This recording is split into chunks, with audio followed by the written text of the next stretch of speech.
everyone, welcome back to my channel. For those who are new, I am Dr. Madhu Mishra.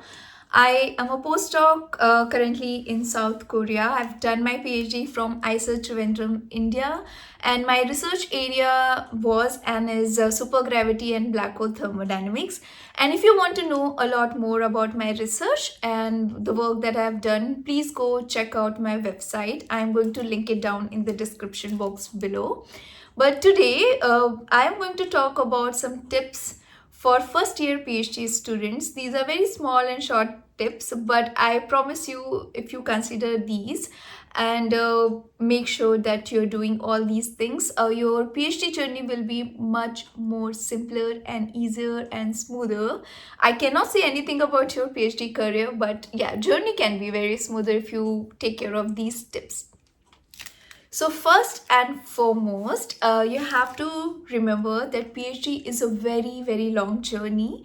So as our motto is that PhD is not a race, it's a marathon. So you should go slow and steady. What I mean is you do not have to push your limit towards extent in first year of your PhD that you burn out yourself. So be consistent, be disciplined, and do not burn out yourself. In that way, three things will happen. First, you will have energy to get through your PhD. Second, you will not get demotivated early in your PhD journey. Third, you will not disappoint yourself and your supervisor later on your PhD journey. So if you do that, what you have to do, that's where we get to our second point. Set a routine. Set your routine as soon as possible. It can be anything, and you have to set your routine according to your ability. Do not set your routine based on what your friends are doing. Do not set your routine based on what you see people are doing, what seniors are doing. Set your routine according to your ability, and your ability you know the best. If you can push yourself to 8 hours study, 12 hours study, set it like that. But set a routine that you can follow throughout your first year, at least first year, because it's very, things are very, it's not fixed. You have to be flexible. Things are flexible. And also, why I'm saying these things, because now no one is telling you when to take classes. There is no exams. The only exams are in the end of your PhD. So how many papers you have published, if you get postdoc or not. So for first year, it can be very, easygoing things. So you don't have to flow in the easygoing motion. So that's why you should set a routine. Set a routine that suits you the best, that gives the most in a routine that is more productive for you. So set a very productive, easygoing routine. Okay, this is falling out. Okay, so yeah, so set a simple routine that works for you. Third, point that I mentioned, that you should not disappoint your professor or your supervisor, and that's where comes this third point, is build a very good rapport with your supervisor. Supervisor is one key that can make or break your PhD experience. It can make it superbly amazing that you want to continue research, and it can also demotivate you to a limit that you do not want to follow research anymore. You just want to get rid of this career as soon as possible. So supervisor is a very key feature or very key ingredient in your whole journey. So build a very good rapport with him. Set a boundary, set an expectations from you towards him, and from him to you. Like the expectations should be both ways. What you expect from him, what he should expect from you. This should be, sort of, it's an unsaid thing. You don't say that I expect this from you, but it's an unsaid thing. But somehow you have to convey that this is what you're expecting from him, this is what you can do, this is what you can bring to the table, and what you expect from him, what kind of motivations, help, or any sort of things. So first thing, when I became a PhD student, my supervisor called me in his office, and the first thing he said is, he was my uh, MSc supervisor, so I did a project with him.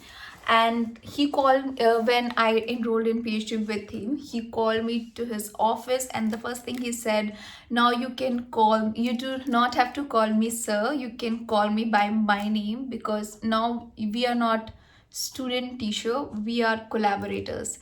And that, although I still call him sir, because I still have such a huge respect from him. For him, I do call him by name at various points. For example, when I'm giving presentation, when there are not many members around, then I call him by name. But when I go to his office and we're discussing, I always call him sir. I have huge respect for him, and he's just amazing. That's why whenever I talk about my PhD journey, I still have a smile on my face. It's because of my supervisor. He made the journey so beautiful. He helped me so much that yeah, I can talk about it with a smile on my face. But I have seen through my eyes with my friends going through hell because of their supervisors not supporting, because of their supervisors not being present when they want them to be. So it can be a huge factor. I'm not saying it can be, it will be, it must be a huge factor. So choose your supervisor wisely. If you are in your first year, you might be rotating labs, going to different professors.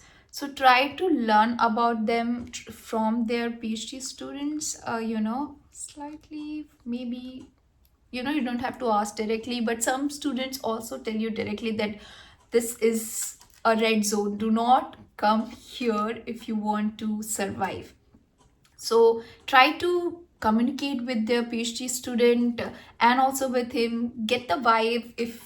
If it matches with your vibe, if you can work as much as he wants, or if he will be or she will be willing to help you as much as you need, as I needed help in my communication skills and a lot more places, a communication skill aside from the research part. So he helped me a lot, building up my self confidence, and how should I speak in public, how should I practice for my presentation skills and everything. He helped me a lot, and that gave me a confidence of being able to present my work outside India as well. So yeah, he was amazing. I'm saying he a lot and she less because my supervisor, because of my supervisor, and that's why. But yeah, you can build a good rapport, communicate good, and choose your supervisor wisely. And if you have seen any of my video where I talk about PhD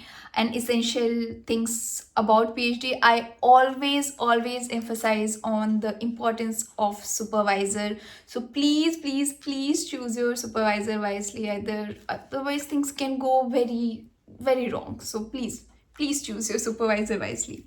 Then fourth thing that you should be doing other from research is not research. Give yourself a break as much as you need. It goes along the same way. Do not burn yourself out, and that's how you stay motivated.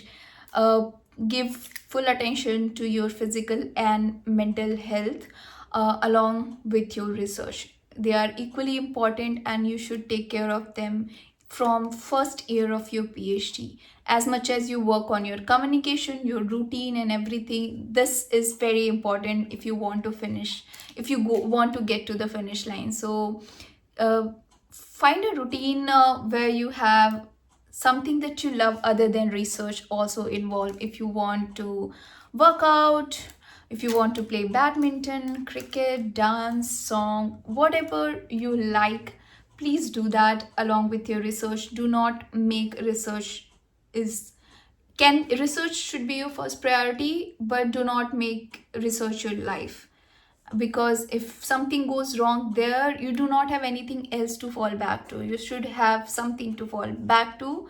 I'm not saying as a career wise that you should have something else to fall back to. I'm saying if you had a bad day in your research, you had something that's not working out, you should have a escape where you should go, maybe dance, work out, where you're completely disconnected from your research. And I'm saying it from the experience. When you disconnect yourself from the research, you come back to your research with a new perspective, new energy, and you always do well. You always do much better than you were doing when you were only focusing on your research. And I'm saying it from my personal experience. So please take this tip as seriously as possible. Now, fifth tip is also important because, as I said, it's a very long journey and it also depends on so many factors that are out of your control. Your supervisor, your funding can be stopped. If you're in a lab, it is possible that the equipments are not available. You cannot perform your experiment. If you're doing theory work, it's possible that someone, if you have done some work and before you publish it, someone else is publish it, and so that work goes down the drain. So many things are there, and that's why your PhD can go beyond 5 years, and it's a strict rule that you'll get fellowship only for the 5 years. I'm talking from the Indian perspective. Maybe in Europe you have PhD for 3 years and 4 years and stuff, but from in India you have PhD, 5 years of PhD program, and you get fellowship for only 5 years. Few institute do provide a little more help, and if your supervisor have some fundings, they can also provide you some help, but that's a best case scenarios. But you should prepare yourself for the worst case scenario, and that would be your supervisor does not have any money, your institute is not going to give you any money, and you have to work beyond 5 years without any fellowship. So start saving from first year of your PhD. Save. You should have fun, go do lunch and partying and whatever you want, but do save money so that after 5 years you don't have to ask money from your parents, and you can easily continue doing research with some money in your bank. So start saving it wisely from first year of your PhD, so that also you do not panic when you reach 5th year of your PhD. And I'm sure a lot of you will be helping your family, and hence will not be able to save as much.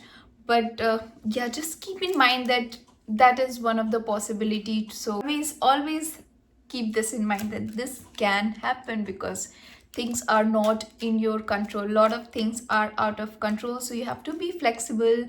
Make sure your parents are you know flexible. I don't know how to tell your parents that I'm going in a career where anything can happen. It's a scary word. And yeah, so these are the tips that I think you should consider doing to make your journey smoother. Make friends, friends who will not judge you, and also who will communicate directly that you're doing something wrong, that you're not working properly, or will also tell you that you're working too much. So have some friends who you can talk to about anything other than research, because you will be talking about research with so many people that you need someone who do not want to talk about research. You can just share that this is the life I have, and yeah, just someone to vent out, complain about your supervisor, complain about your research, anything. Yeah, these are few tips, and I hope you have a happy and healthy PhD career and PhD journey. So all the best. see you in my next video. I hope and I wish that this helps someone, at least even if it helps 1 or 2 person, I'll be very happy. And I want to thank you all, guys. If you have been till here, I want to thank you for watching this video, for subscribing to my channel. If you haven't, please do subscribe, and for being so nice. My channel, whenever I see any YouTube comments are so nice, either they are questions or just a happy compliment. I am just so happy that there is all love in this channel. And I have also seen comments where you help each other out. If I haven't replied, you reply, because see, I am away from India, and I am also I don't lot of things have changed about BSMS and MSc, and a lot of people from BSMS who are now in ISER, who were part of my YouTube channel initially, like they were asking question about BSMS. Now they are in ISER, they are helping out other people. So it feels like that we have built a nice community, we are helping each other out. So I feel it's quite great and quite happy that we are doing that. And so yeah, keep doing that, and subscribe so I can reach 5k subscriber. I really want that. And yeah, hope to see you in my next video. Till then, bye bye.